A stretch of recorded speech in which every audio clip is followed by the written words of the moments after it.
When you're in Salem, will you think of me with your blue eyes fixed on your destiny and your shocking red hair and your poison tree? Do you know who is rocking the cradle when your ghost appeared at the wedding feast? And the first was the last, and the greatest the least, and the Savior took from you the mark of the beast and denied that he ever would hurt you. When you came back into my sealed room with your fresh tattoo and your brand new broom and your boyfriend who wove up on a loom, can't they see I still must protect you? With Solomon's wisdom, go now and choose who will take back this info, his mother or you. And the father who asks, shall I cut him through? But no one out there wants to answer.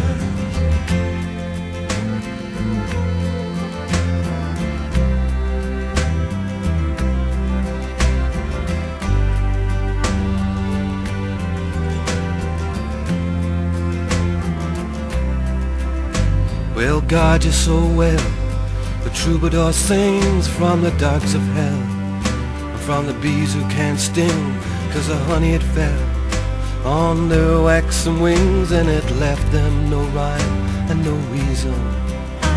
And I called you back from a high mountain ledge, but your round rushes down at the river's edge. And little Moses, he sleeps in a cradle of pitch, and was found by the king's only daughter.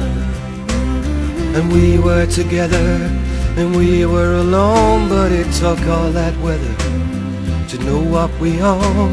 We never lost sight of a wedding dress on with a crown and an orb and a scepter. And we heard the ones that we loved the best, and the nightingale sings 'cause he cannot rest.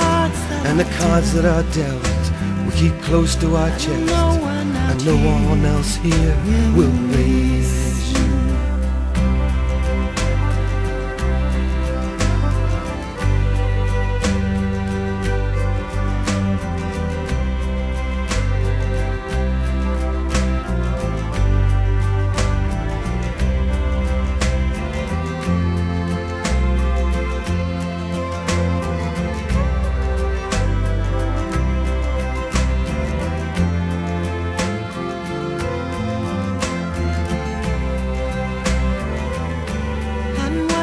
And watch as the honey runs onto the floor. In the summer of 1941, under the direction of Adolf Hitler, Germany broke its mutual non-aggression pact and attacked the Soviet Union. It was the beginning of the Great Patriotic War. Cuts into the corn of this harvest July, and the beauty that's born lives only to die, but it seems no one else seems to know it. And when you're in Salem, will you write to me with paintings of poems and dark prophecies, and watch as the poison is drawn from the tree and everything falls to perfection.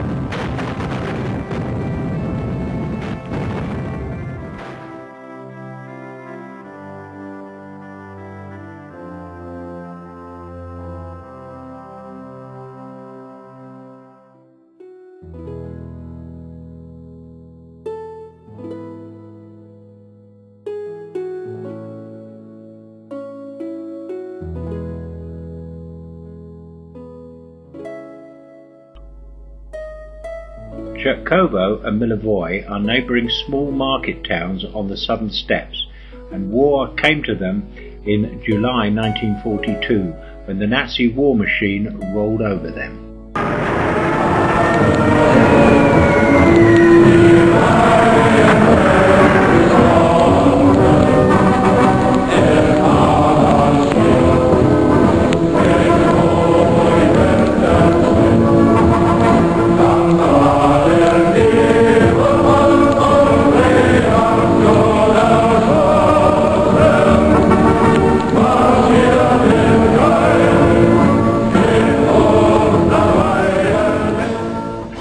Stalin, in a broadcast to the nation, called the people to defend the motherland. Немецких разбойников и навязанная нам война создали угрозу для нашей страны. Мы потеряли временно ряд областей. Враг очутился у ворот Ленинграда и Москвы. Враг рассчитывал на то, что после первого удара наша армия будет рассеяна. Наша страна будет поставлена на колени. Но враг здесь только просчитался. Несмотря на временный неуспех, наша армия и наш флот героически отбивают атаки врага на протяжении всего фронта, а на севере Пиавон Европы. А наша страна, вся наша страна, организовалась в единый боевой лагерь, чтобы вместе с нашей армией и нашим флотом осуществить разгром немецких захватчиков. Мы имеем теперь сочувствие и поддержку всех народов Европы, отпавших под его гитлеровской тирании. Мы имеем теперь замечательную армию, замечательный флот, трудно отстаивающий свободу и независимость нашей Родины. Товарищи красноармейцы и краснофлотцы, командиры политработники, партизаны и партизанки, на вас смотрит весь мир, как на силу способную уничтожить разбойничьи орды немецких захватчиков. На вас смотрят все народы Европы, временно подпавшие под иго немецкой тирании, как на своих освободителей. Великая освободительная миссия выпала на вашу голову. Будьте же достойны этой миссии. Вы ведете войну освободительную, справедливую. Пусть в этой войне вдохновляет вас мужественный образ наших великих предков Александра Невского, Дмитрия Донского, Кузьмы Минина, Дмитрия Пожарского, Александра Суворова, Михаила Гудука. Пусть осенит вас непобедимое знамя великого Ленина. За полный разгром немецких захватчиков, смерть немецким оккупантам. Да здравствует наша славная Родина, ее свобода, ее независимость. Под знаменем Ленина вперед к победе!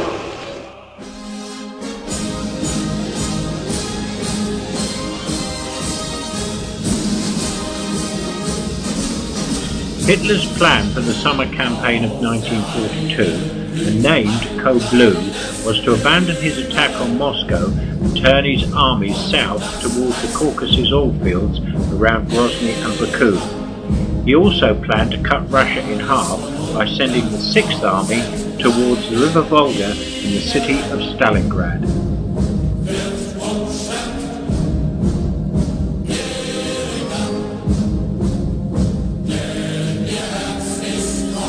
Hitler put in command of the 6th Army General Frederick Paulus. Paulus was an excellent staff officer and expert at logistics, but this was his first field command. The lands to the south of the Don Bend and the region around Chertkovo and Millavoya were used as an assembly area for the German 6th Army and the 4th Panzer Army in preparation for their attack on Stalingrad. An 11-year-old country boy, Victor, stood frightened by the side of a dusty road, watching the German tanks, lorries, guns and infantry go past. For 7 days and 7 nights, non-stop, this massive army rumbled by. The German armies and the Russian 62nd Army met for the first time at the River Cher. The Battle of Stalingrad had begun.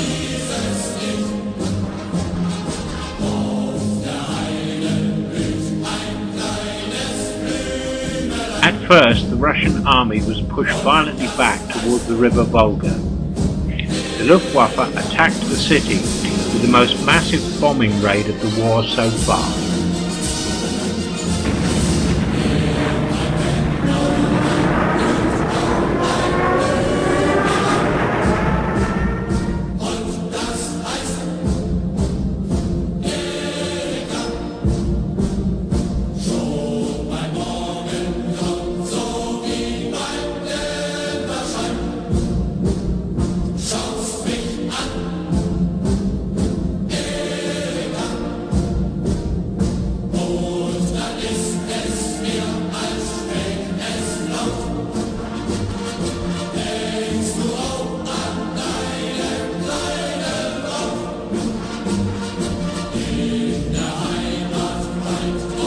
When the Germans reached the city, the Russian resistance became much stronger. Fighting became street by street, house by house, and even room by room. Battles were fought for a cellar, a street corner, or even a wall.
Stalin had said, "Not one step back." Stalin put in overall command of the Soviet army Marshal Georgy Zhukov, and in command of the 62nd Army defending Stalingrad was General Vasily Chuikov. The Germans forced the Russians back to the River Volga. General Chertkovo made his command headquarters in the banks of the river, close to the barricades factory.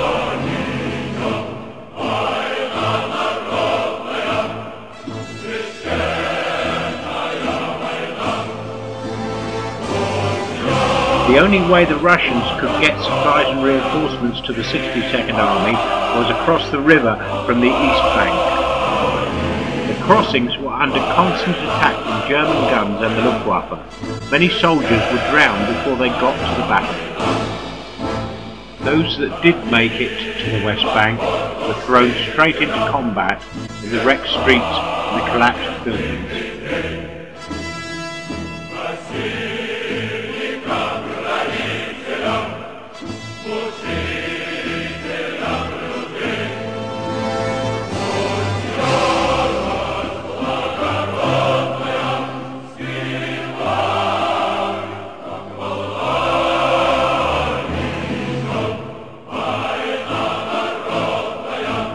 Many heroes emerged during the fighting, and two of the most famous were the sniper Vasily Zaitsev with over 200 kills during the battle, and Sergeant Yakov Pavlov, who with a handful of soldiers and workers captured an apartment block and fortified it. The Germans lost more men attacking the house than they had lost in the capture of Paris. Paulus informed Hitler that the city would fall within a week, and many German soldiers began to celebrate and think of going home. Russian resistance grew stronger and stronger, and with the deteriorating weather and dropping temperatures, the Germans began to suffer hardships and delays to their plans. General Chuikov would often be seen holding planning meetings and directing the troops at the front.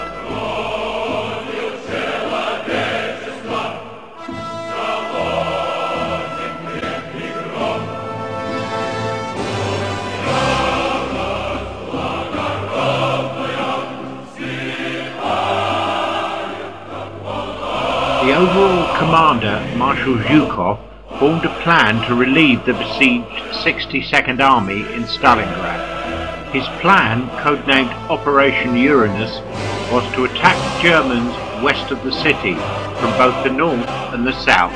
On the 19th of November, the attack began.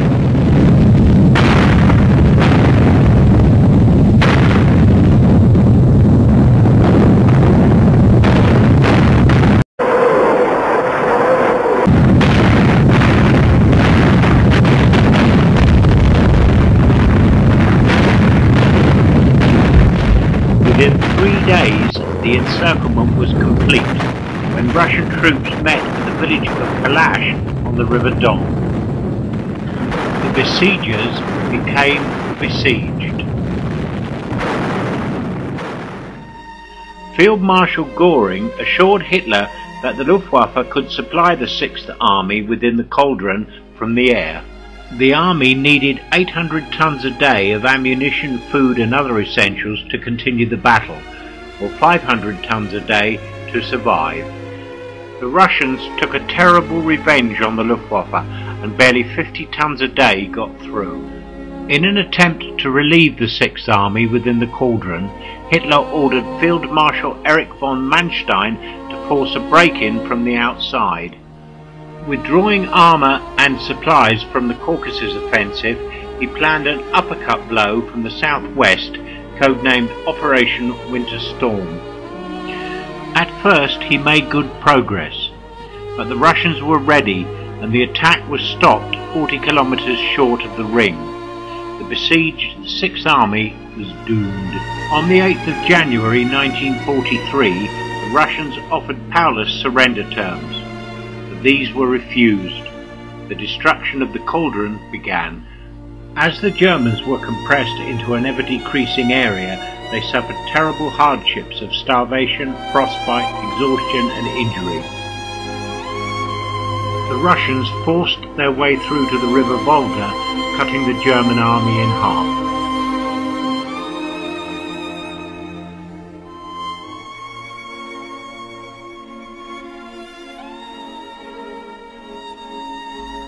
On the 31st of January, Paulus surrendered.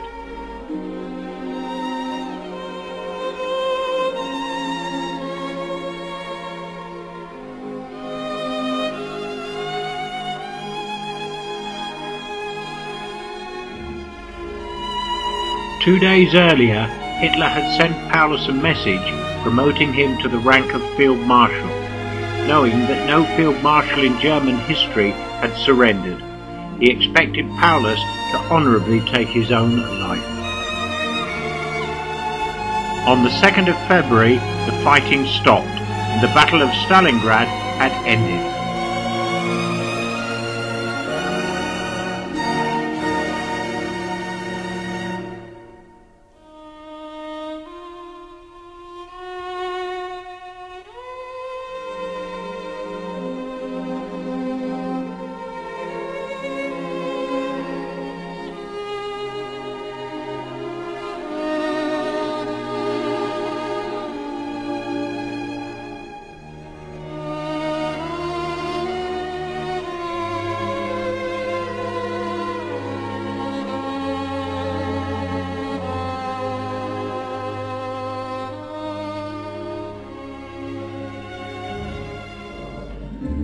Stalin permitted the Russian army a short period of victory celebration.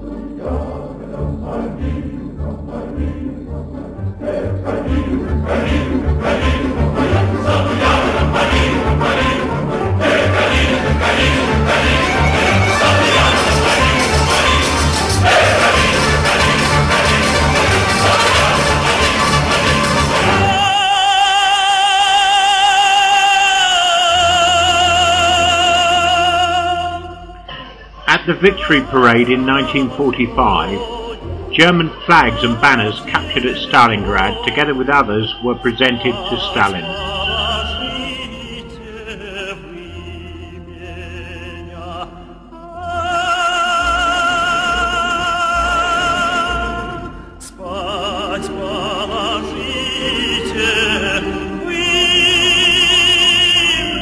The victory in Stalingrad was just the beginning. The Russians would push the Germans back for another 2 years, eventually achieving final victory in Berlin.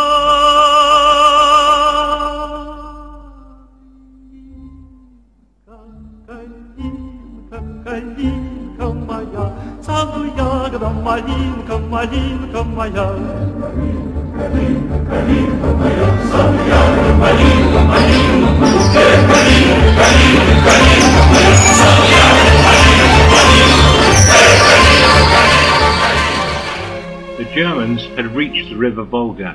but had paid a terrible price. Of over 250,000 men who went to Stalingrad, more than 160,000 were killed, and 90,000 were taken prisoner.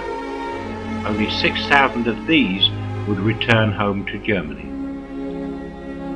The destruction of the city was almost total, and a suggestion was put forward to abandon it and build a new city further down the Volga. The suggestion was rejected.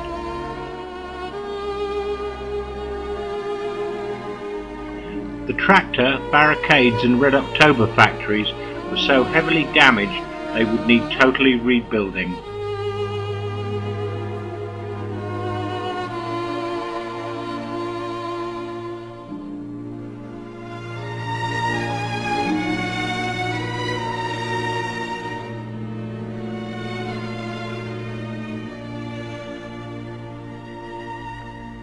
When the civilians who had fled the city returned, they found that their homes were gone.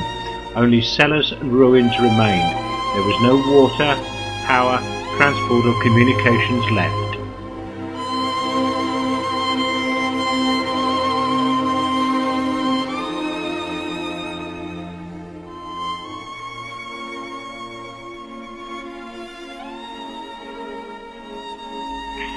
The winters that followed 1943 were very harsh, and the people who remained to rebuild the city had a very hard existence.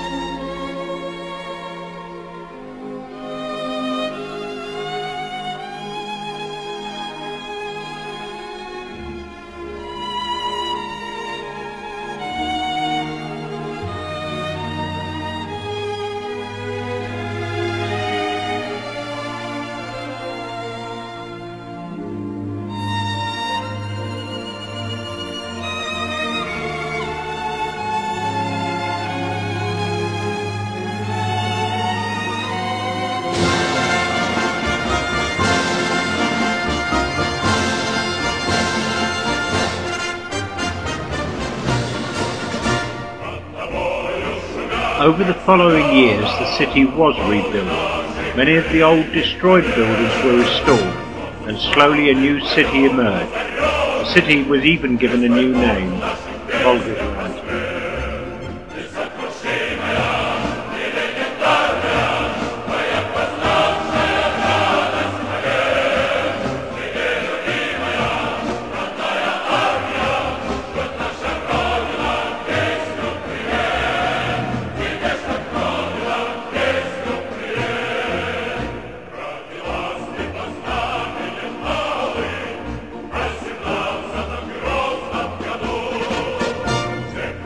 The new city of Volgograd can truly be called the Star of the Volga.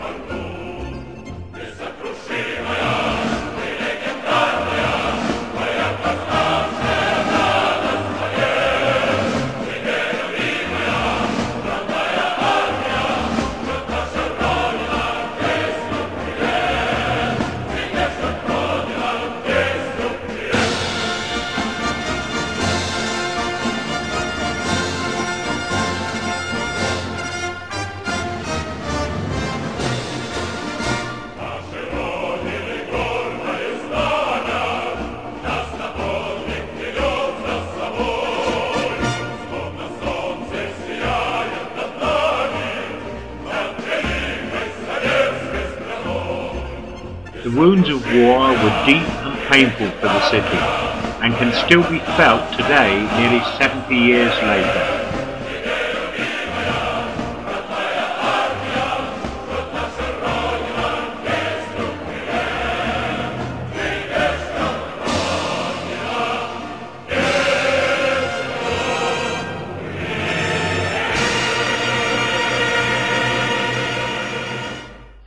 The statue of Mother Russia now stands on the summit of Mamiev Kurgan, the hill, the bloody hill, Hill 102, the most fought-over area. With its views across the city and the River Volga, it was the most strategically important area during the battle. Today, it is a beautiful, serene and peaceful park of remembrance. Within the park, among its many graves, is the grave of General Vasily Chuikov, who after the battle continued to command the 62nd Army, whose name was changed to the 8th Guards Army, all the way to the final victory in Berlin. Nearby is the grave of Vasily Zaitsev, the sniper, who after an honourable life died in retirement in Kiev. Later his remains were transferred and reburied on the kurgan, where they now rest. Excavated into the side of the hill is the Memorial Hall, which contains around its walls the names of the fallen. An honour guard attend the eternal flame as a continuous act of remembrance.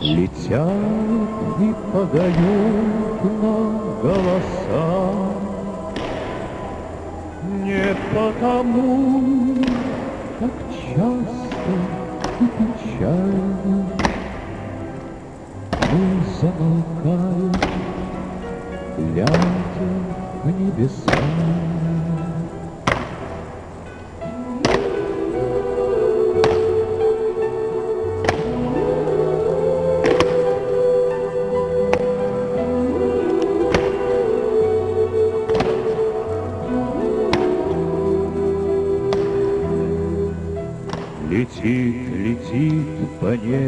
Sergeant Yakov Pavlov, the hero of the house, fought all the way to the final victory in Berlin.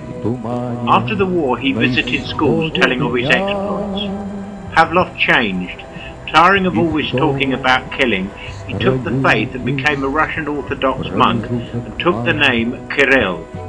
He went to live in the monastery city of Segiev Posad. Настанет день из журавлиной стаи. Today, it takes just 11 hours to travel by train from Volgograd to Chertkovo.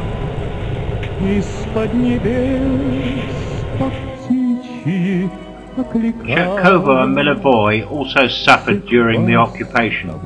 Many of their buildings were destroyed, and the citizens suffered the effects of war. The region was under occupation by German SS, Romanian and Italian troops.